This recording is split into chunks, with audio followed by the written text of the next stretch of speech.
fare fatto acquistato And today I am in Florence.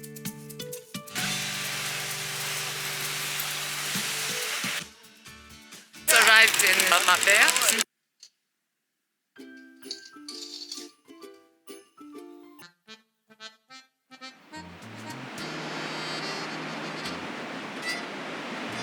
So I just got to Paris. It's my second day in Amsterdam. So I'm currently in Stockholm. I don't know where this is. With my friend Chloe. Hi everyone, welcome back to the channel. It's Lydia here. So if you're new to this channel, I'm a banker who also loves life and want to explore all possibilities in life. I currently work and live in London, and I used to live in Hong Kong. In this channel, I just usually share some of the ways that I try to balance life, try to stay healthy, try to stay productive and positive. Occasionally, I share some of the fun things happening in my life. So it's already end of June. I bet you're as excited as I am because it's the summer, it's the travel season, it's the vacation season. I hope that you are getting ready to book your tickets and getting ready for your next trip. So today, let's just throw back to a conversation that I had with my friend back in February where we discussed about our top cities for solo travelers. I hope you have a great summer holidays. Let's go. Actually, me and Lydia were talking about this topic earlier today, which is why we thought it would be a good segment, because we were discussing which cities in the world are good for traveling solo, and it was a very heated debate. So, what are some of the cities that would be great to travel by yourself solo for a girl? This is my friend. hi everyone. It's Nuno. He was born and raised in Portugal.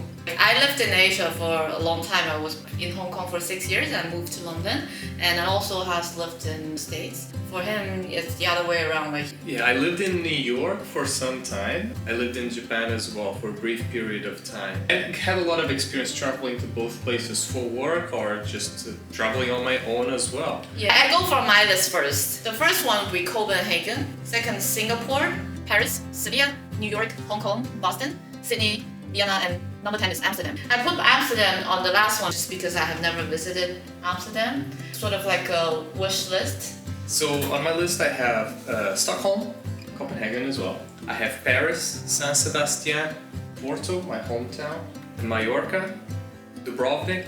Then I have Singapore, Tokyo, and Seoul.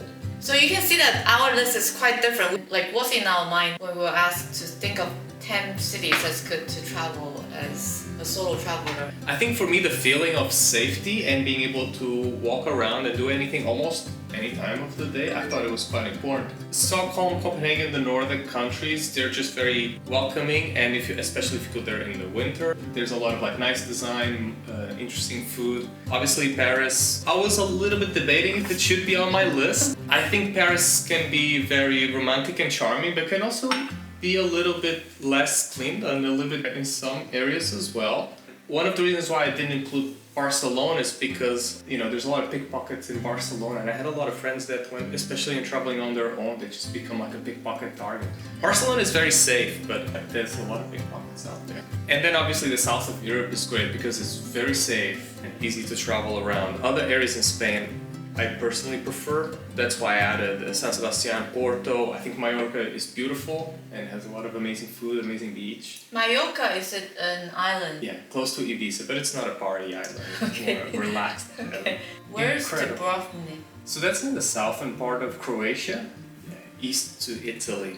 It has like this very old classical feel. It's like a very small town. From Dubrovnik you can easily go to Montenegro as well. In Asia I added Singapore. It's probably one of the safest places to go. I think Singapore might be the safest city in the world. My criteria is a little bit different. The first and very important one is safety. In the grand scheme of things, this country or the city should be safe and relatively developed. I have cities like Copenhagen. I went to Copenhagen before Christmas. The second I landed in that city, I feel so safe. I don't know why. Like at 3 p.m., like everything's dark. I was just walking there by myself. I just feel safe, like without any reason. The second part is convenient, like well built for you to just walk around, or the transportation system is good.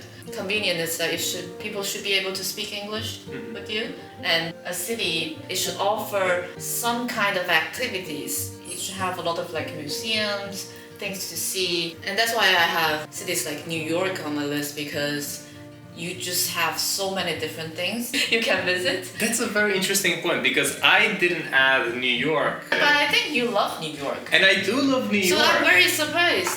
I think it has to do with safety and feeling safe. I love traveling in the US. And I traveled in the US a lot on my own, but on the context of work. And if I traveled for leisure, I always traveled with friends. Most of the times I don't feel, even New York doesn't feel as safe. And other areas might not be as walkable. Maybe there isn't as much public transport you can rely on to get from A to B. So I think that's why for me it didn't make it to the list, but I understand, yeah. I feel like if you're traveling alone, that's part of the experience. You have to look after yourself. If you're traveling for leisure, you can go on the beach. But if you're traveling solo, that's part of the package. Or cities like New York, those big cities, of course you have maybe some parts of the city that's not as safe. If you can travel in New York, places like Paris and Hong Kong, you've unlocked the special skill set for you to travel any other cities in the world. Yeah. That's all my criteria. That's why we have different on the 10 cities. I want to share a little bit of what's the best experience about our solo tripping. Solo trip is like you go to one place by yourself, don't really know that place so much. So you've never been before? Almost never been before, and you have almost no friends. Yeah, you're not going for work, going on your own. Yes. You don't know the place. Yes. Or you've never been there. So for me, the reason why I love Spain so much is not only because Spain has so much to offer. You have cities like Barcelona, Madrid, and you also have the cities in the south here and also like Sevilla. When I really purchase the ticket, I don't really have a day-to-day plan. I sort of know I'm going to stay in one place for 3 to 5 days. I just buy the ticket a day beforehand. It's not every day is perfect. Situations I totally don't know what to. I was like wandering around in the streets of Madrid trying to solve my SIM card problem on my phone. Sometimes when I was just like wandering around and seeing people angry at each other when they're traveling in a group. I feel like that's the first time I'm really paying attention to life. Because I'm traveling by myself, all my senses are heightened and I really remember almost every day very clearly just because I pay attention to the moment. And also because I don't have anyone else to blame. You know, when you're traveling by yourself, it's more like you have to take full responsibility of all the decisions, no matter whether it's good or bad. And then you learn from that, oh hey, it's really a journey before destination thing. It's not about next day I'm going to Sagrada Familia. It's more about how I get a ticket, how I know the information, I should book it ahead of time, and how I should communicate the way that I want to travel local in the city and how to see the city as the way that locals see. Those are the best parts of traveling solo. One of the things that I love to do when I travel on my own is I do a lot more photography. So I just carry my camera and I kind of see the whole city through the lens. When I'm with someone else, with a group or with my partner, we're experiencing everything together and I pay a lot more attention to the other person. Yeah, so traveling alone just gives me that freedom to use the camera a lot more. It also gives me a freedom to, if I just want to have a lazy day and relax and stay in my hotel or Airbnb, reading my book, I don't feel guilty about staying in the hotel for like 8 hours or sleeping until super late. It just lets me really decompress and relax, which a lot of the times you need when you're taking a break from work. So I might skip on some of the things that people feel like they should do. So yeah, I might not go to all of the tourist hotspots or all things. That's the thing I want to add on to. In the past, I planned everything every day to the hours, like in the morning from what time we would leave the hotel and then we go to this tourist place and then we check that point and go to which restaurants. But because I was traveling by myself, I usually just plan one thing at that day and then it depends on how that thing goes. Maybe I'll get new information, maybe I will discover somewhere new to go for the next one, which gives me a lot more flexibility to face life. Like not just traveling. That's usually the better experience. So one of the things I always do when I'm planning a solo trip is stay, especially if it's a longer trip. If it's like a 3-week trip, I might stay in multiple places. I might not just stay in the same Airbnb or the same apartment. I'll decide on the day what I actually feel like doing, and that's very freeing, right? Yeah. You mentioned you'll discover more. You might also meet people along the way, and that'll just completely change your itinerary. You might be planning that, oh, I'll be going to these different towns or these different cities, and then you meet someone and you're like, no, I'm just gonna stay here, or I'm gonna go to this person somewhere else Yeah. or with this group of... That's the best part of traveling alone. I remember when I was traveling by myself, I met so many people along the way. One person said to me that traveling solo, you're actually never alone. If you're having this openness to the world, you're actually going to meet people. There's this German girl who I met through breakfast because we were both eating churros. Amazing. And then I was like, they gave me this whole big pot of churros with hot chocolate, and then she's sitting right next to me, right? I was like, this is too much, don't you think? She was just traveling by herself. She stays in a hostel, and we end up going to a museum together. That's awesome. Yeah, those moments would never happen if you're traveling in the group, because it's way more difficult for somebody else break into a group. Versus when you're traveling by yourself. End of last year when I was in Paris, because I was eating by myself. This is with milk and nuts. This is a millefeuille. This you have a tree choux, coffee, pistache, and vanilla. There's another girl who is also eating by herself. She asked me to take a photo for her, and then she gave me 2 recommendations. The Shakespeare and Company. It's a bookstore. It's like a vintage bookstore, and those are the things I wouldn't really pay attention to. But somebody else might give you their own opinion. Actually, the best part of traveling. Yeah, when you're on your own, it's very easy for you to meet other solo travelers or interact with the local people. If it's a party of 2 that you're traveling in, it's less easy, but it's still fairly easy feasible, yeah. for you to meet other people and other locals. As soon as you're a team of 3, 4, you're never It's going to impossible. mingle. Yeah, and then it will become a group of friends hang out in the same type of culture, but just switch scenes. Yeah, so even if you do meet people at the local cafes, etc., you might hang out for a little bit, chat a little bit, but you're never going to be sticking together because you're such a big group already. I share one of my experiences. I traveled to Spain. I know that you. So my solo travel experience, it's very hard for me to say. I went to South Korea on my own and to Japan as well, and I've been to Budapest on my own as well. I've been to Vienna on my own as well. What it fits the most is maybe Japan or like South Korea, because I know Japan, that South Korea, Vienna, Budapest, definitely. because Japan and Korea is more of a cultural shock for you Yeah. at the time you visit there, right? And Yeah. Japan is more like you went there for your work. So how's your experience when you travel in South Korea? It was interesting. It happened that at the time I had a lot of study to do. Spent the first 2 days just in a coffee shop for like 10 hours studying. It was a little bit hard for me to actually get to know the town and the places to go, etc. But then it became easier as I started meeting some local people. How long did you stay there? Let me see, maybe 12 days. 12 days in Seoul? Yeah. Only in Seoul? That's a long time. And because I burned like the first 2 days just to study. Yeah, but you still have 10 everything. days. What did you do in those? Like, what do you remember? I mostly remember just going out eating. Okay, the most memorable dish. Hot pot.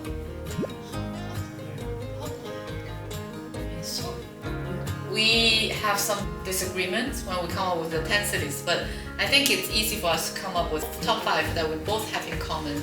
There's 3 overlapping ones that are easy to pick. So that's Copenhagen, Paris, Singapore. Singapore. So that's definitely on the top 5. Yeah, I think there's no doubt like Copenhagen would be a safe and easy to travel place. Everybody speaks perfect English and they're willing to help. Everybody is happy and friendly. Singapore for me also safe.